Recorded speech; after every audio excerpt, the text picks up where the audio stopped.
வணக்கம் நேயர்களே, இது சானல் ஜி. இன்றைய நிகழ்ச்சியில் நலம் தரும் திருத்தலம், திருத்தல பயண குறிப்புகள். படைப்பு விசு ஐயர். நலம் தரும் திருத்தலம், வழிபாட்டு திருத்தலம் என்ற உடன் நம்மை ஒரு நிமிடம் மெய்சிலிர்க்க செய்வது, கேட்டதை கேட்டபடியே கேட்ட உடனே நிறைவேற்றித் தரும் திருமுருக பெருமானின் திருத்தலம்தான் என்றால் மறுத்துச் சொல்ல யாரால் முடியும்? அந்த வரிசையில் இந்த வாரம் நாம் சிந்திக்க எடுத்துக் கொள்ளும் திருத்தலம் ஒரு முருகன் திருத்தலம் தான். தினைப்புலம் காத்த வள்ளித்தாயாரை மனம் புரிந்த திருத்தலம்.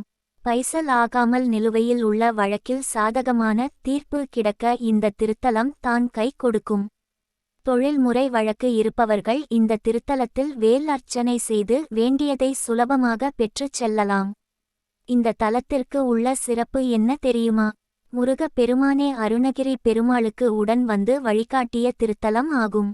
வயலூரில் திருப்புகழை பாட வைத்த ஆறுமுகக் கடவுள் அருணகிரியை விராலிமலைக்கு வா என்று அசரீரி வாக்கு கொடுத்து சென்று விட்டார். விராலிமலைக்கு எப்படி செல்வது என்று தெரியாமல் திகைத்து நின்ற அருணகிரிநாதருக்கு முருகனே வேடனாக உடன் வந்து வழிகாட்டிய திருத்தலம்தான் விராலிமலை. 16 திருப்புகழ் பாடல் பாடப்பெற்ற அற்புதமான திருத்தலம் விராலிமலை. இந்த திருத்தலத்தில்தான் அருணகிரி பெருமானுக்கு அஷ்டமா சித்தியை தந்து அருளியதாக சொல்லுவார்கள். திருவண்ணாமலைக்கு இணையான திருத்தலம் என விராலிமலை போற்றப்பட இன்னொரு காரணம் இங்கு சித்தர் பெருமக்கள் தவம் செய்த மலை. சனற்குமாரர்களுக்கு முருக பெருமான் காட்சி தந்த திருத்தலம் இந்த விராலிமலை.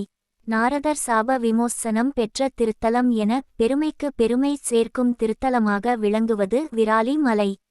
மயில்களின் சரணாலயம் என்று போற்றப்படுகிற விராலிமலை திருக்கோயில் திருச்சியிலிருந்து சுமார் 30 கிலோமீட்டர் தூரத்தில் உள்ளது. திருச்சி சத்திரம் பேருந்து நிலையத்தில் இருந்து பஸ் வசதிகள் உண்டு. வைகாசி விசாகம், தை பூசம், கந்தர் சஷ்டி என முருகப்பெருமானுக்கு உரிய எல்லா விசேஷ தினங்களும் சிறப்பாக கொண்டாடப்படுகிறது.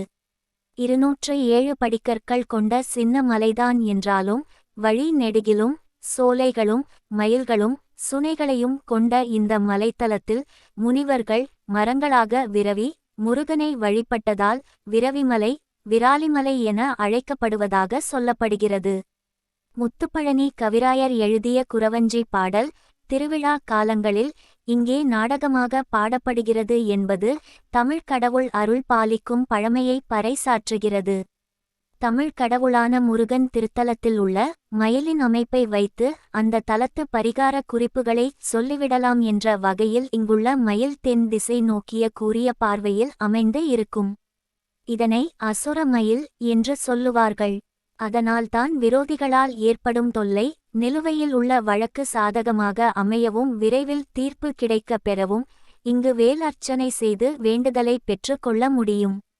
வேறு எந்த கோவில்களிலும் இல்லாதபடி மூலவருக்கு எதிரில் நவக்கிரக சந்நிதிகள் இருக்கும். படி ஏறி செல்லும்படியான சிறிய மலைதான் என்றாலும் மலை ஏற முடியாதவர்களுக்காக சாலை வசதியும் உள்ளது. வழக்கு, கடன், நோய் என பிரச்சனையில் மன உளைச்சலில் உள்ளவர்கள் சத்ரு சம்ஹார பதிகத்தையும் வேல்மாறல் பாராயணம் ஷண்முக கவசம் என அவரவர்கள் நம்பிக்கைக்குரிய ஜோதிடர் ஆலோசனைப்படி படனம் செய்து வேல் அர்ச்சனை செய்து வேண்டியதை பெற்று மன நிறைவுடன் வாழ வாழ்த்துகிறோம். நல்லதே நினைப்போம், நல்லதே நடக்கும். தினம் ஒரு நிகழ்ச்சி உங்களுக்காக ஒளிபரப்பு ஆகிறது. உங்கள் எண்ணங்களையும் கருத்துக்களையும் எங்களுக்கு எழுதி அனுப்புங்கள். எங்கள் மின்னஞ்சல் முகவரி arulaalaya@gmail.com.